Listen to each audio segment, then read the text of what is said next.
O loko, so tama ako na hindi nalalabas as witness si Guteza at yung PNP-PSG kasi bukayo na sila. Unang-una, kilala ko si Guteza. Hindi ako nagsinungaling, kilala ko talaga siya. So bakit hindi nyo na ilalabas? Mike Defensor and Marcoleta. Bakit hindi nyo na ilalabas si Guteza? Naglabas kayo ng dalawang babaeng naka face mask. Alam niyo kung bakit nila ginawa yan? Para hindi makilala. Kasi ako nakilala ko si Guteza. Para hindi makilala. Pero ang tatanga. Kasi nakasulat dun sa sa harap nila yung mga pangalan. Nasa invitation. Parang yung nakatakip ng parang Teletubbies na ewan na kagaguhang pinagkagago. Tawa ko ng tawa, Diyos ko. Nagtakip na mukha. Tapos nung tatanong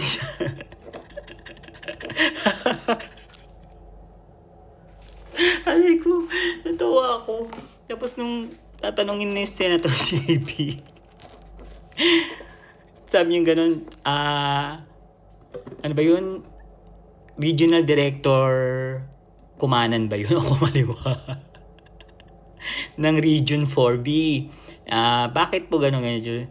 Siyempre, tas nakatakip. Banggit yung pangalan. Super Google agad ako. Region 4B.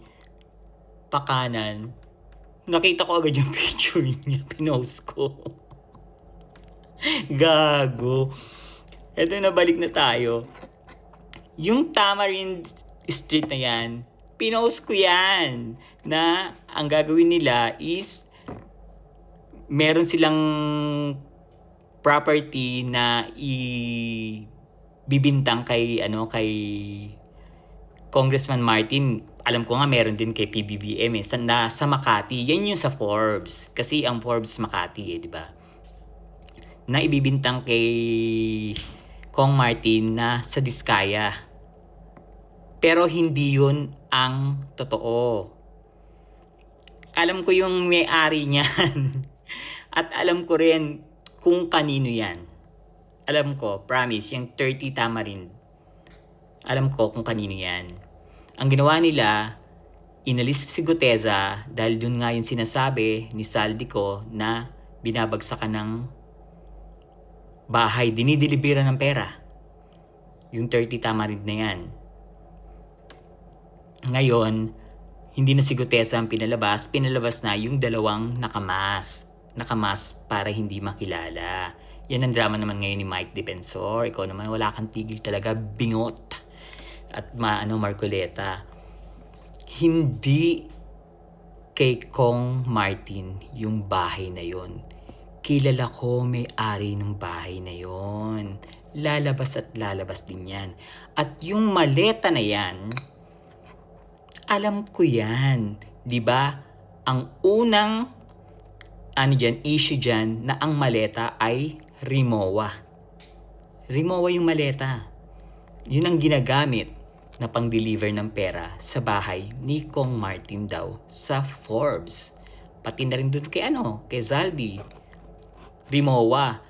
Ang mga DDS pa nga, di ba, nag-anuhan pa dyan, yung mga nagmagaling pa na sinukat pa yung Rimowa, ganyan yung Rimowa, churut-churut. Kasi Rimowa po ang paborito kong, hindi pa ako nagyayabang ha, Rimowa po yung paborito kong maleta. Pinost ko yan.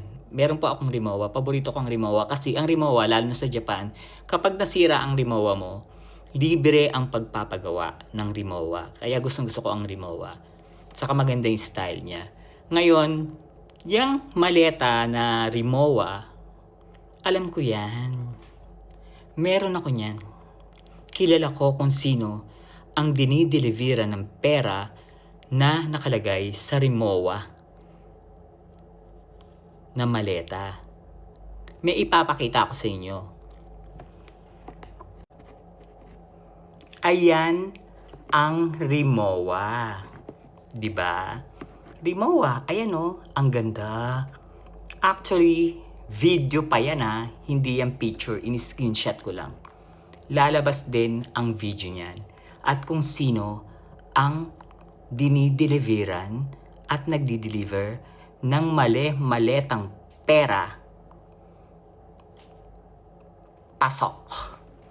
Kaya yung mga kasinungalingan nyo, tigilan nyo na. Defensor, ikaw manahimik ka. Alam kong jowa mo si Onanay. Noon ko pa alam na may relasyon kayo ni Onanay.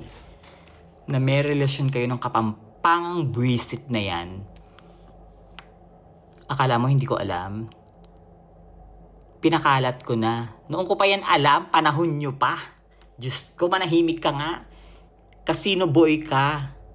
Ang lakas mong magsugal kaya sinusuka ka na ng pamilya mo, Defensor. Mike Defensor. Manahimik ka na. Ayan o, maleta. Maleta na Rimowa o. Alam nga namang dinikit lang yan sa sa kotse. Yung ang dami ng Rimowa na yan, nakalikit lang sa kotse. Bakit?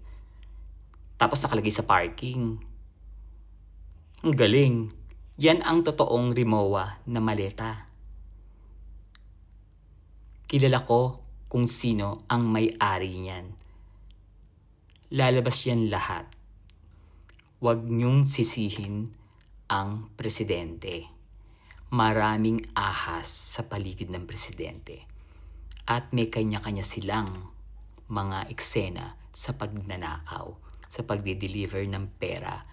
Kita nyo, ang daming mayamang congressman na may construction company. Meron bang construction company si BBM? Wala naman. Meron din ba si Meron pa ang alam ko school si Kong Romualdez. Pero ayan malinaw na malinaw. May Rimowang maleta. Naloka na naman kayo, bakit meron ako? Hawak ko na to. Hindi lang ako nagsasalita. Hinintay ko na lumabas uli si Guteza.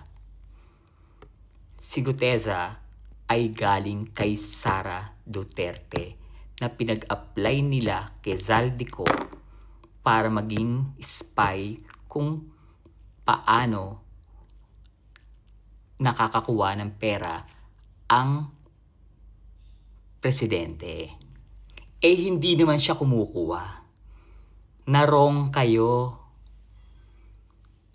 At gusto nyo rin gamitin si Kong Martin na siya ang nagdi-deliver naman ng pera sa presidente kasi Sara, galit na galit ka kay Congressman Martin na dapat tanawin mo na malaking utang na loob dahil tinulungan ka niya nung eleksyon.